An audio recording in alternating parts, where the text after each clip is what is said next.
শীতের এই সময়টাতে কনসার্টের যখন অভাব, তখন রাজধানীর সরকারি সঙ্গীত কলেজে ফোক ফেস্ট শিরোনামে হয়ে গেল 2 দিনব্যাপী লোকসঙ্গীত উৎসব। মিউজিক ফর সোল শিরোনামে 2 দিনের এই গানের উৎসবে সঙ্গীত কলেজের সাবেক এবং বর্তমান শিক্ষার্থীদের যেমন হয়েছে মিলন মেলা, তেমনই দেশের অনেক গুণী এবং জনপ্রিয় শিল্পীরাও অংশ নিয়েছেন এই আয়োজনে।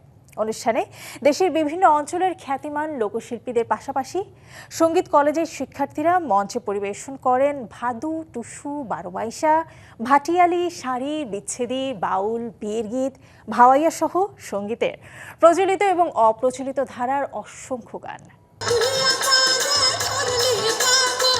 রাজধানীতে গানে গানে এভাবেই শীতের সন্ধ্যা মাতিয়েছেন শিল্পীরা। দেশের ঐতিহ্যবাহী লোকগানের নানা ধারার পরিবেশনায় পুরো আয়োজন হয়ে ওঠে প্রাণবন্ত আর উৎসব মুখর। রাজধানীর আগারগাঁয় অবস্থিত সরকারি সঙ্গীত কলেজ প্রাঙ্গণে মিউজিক ফর সোল শিরোনামে হয়েছে 2 দিনের ফোক ফেস্ট, যেখানে গানের এই উৎসবে সঙ্গীত কলেজের সাবেক ও বর্তমান শিক্ষার্থীদের ও শিক্ষকদের হয়েছে এক মিলন মেলা। আমার প্রাণের ক্যাম্পাস, যেখানে লোকসঙ্গীতের আয়োজন করা হয়েছে, আর যে লোকসঙ্গীত কিনা আমাদের দেশের সংস্কৃতি, আমাদের প্রতিটা মানুষের প্রাণের খোরাক এবং প্রত্যেকের প্রশান্তির একটি জায়গা।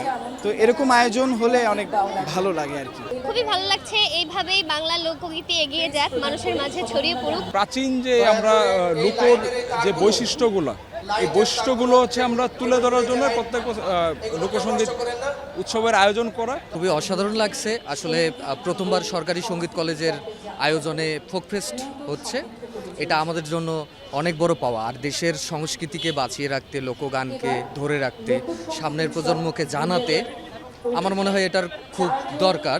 আয়োজকরা জানান, লোকসঙ্গীত শুধু আর্কাইভে সংরক্ষণ করে রাখার জন্য নয়, বরং মানুষের সামনে নিয়মিতভাবে পরিবেশন করার পাশাপাশি ভবিষ্যতেও এ ধরনের আয়োজন অব্যাহত রাখার প্রত্যয় ব্যক্ত করেন আয়োজকেরা। এই চর্চা যাতে হারিয়ে না যায় লোকসঙ্গীত, সেটার জন্যই তো আসলে আমাদের এই পদক্ষেপ। এই যে মাটির গান, শেকড়ের গান আমাদের ছেলেরা গাইছে, আমরা শুনছি, আমাদের গায়ের কাটা দিচ্ছে গান শুনে।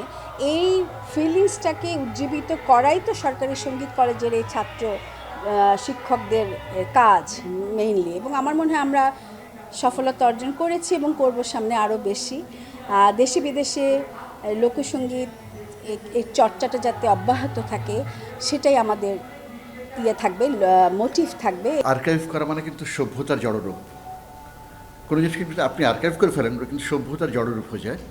আমরা মনে করি এর চর্চাকে অব্যাহত রাখা হচ্ছে আমাদের কাজ। আর্কাইভ করা না, সাজিয়ে রাখা না, হ্যাঁ, ওটাকে সাজিয়ে রাখা না, ওই চর্চাকে অব্যাহত রাখা, তাহলে জিনিসটা কিন্তু বেঁচে থাকবে। এবারে অন্তত 6টা ধারাকে উপস্থাপন করার চেষ্টা করেছি, মানে আর এর বাইরে রয়েছে যেগুলো আছে, বাউল আছে, আমাদের ভাটিয়ালি আছে, ভাওয়াইয়া আছে, এছাড়াও 6টা ধারাকে আমরা, যে বিলুপ্ত প্রায় 6টা ধারাকে আমরা এখানে প্রেজেন্ট করার চেষ্টা করেছি।